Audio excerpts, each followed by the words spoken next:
So, hi guys! For today's video, tuturo ko sa inyo kung paano mag-generate ng PRN para makabayad tayo ng ating contribution.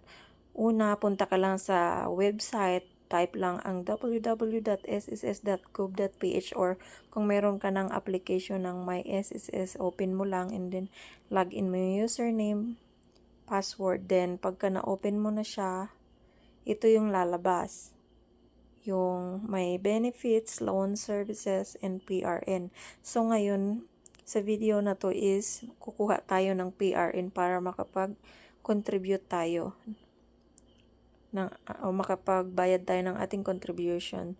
Click lang natin ang PRN, contribution, tapos create, and then select. Yung member type select, voluntary lang tayo.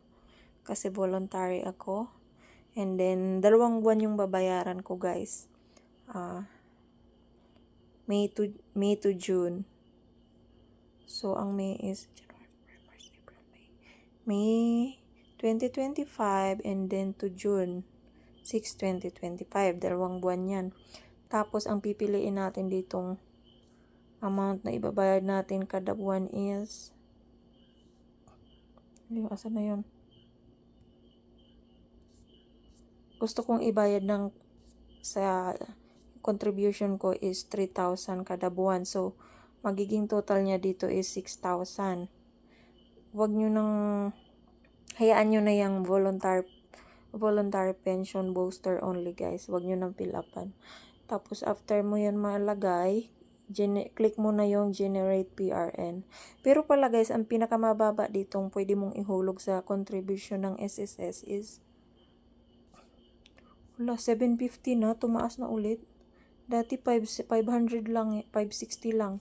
750 na pinakamababa. Ang 2.8 naging 3,000 na, tinataasan na nila. So, ito na guys, nailagay na natin.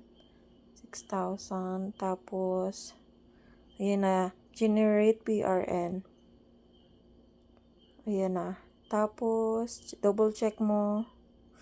May to June, 3,000 total, 6,000. So, okay.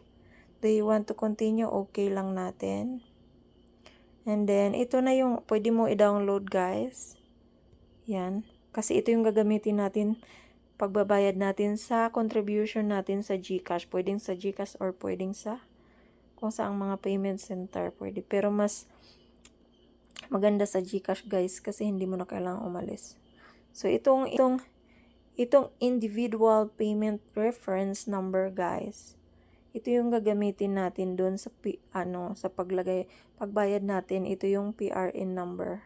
Ayan yung kailangan natin. Kaya kailangan nating mag-generate muna ng PRN bago tayo mag-proceed at magbayad sa GCash ng ating contribution.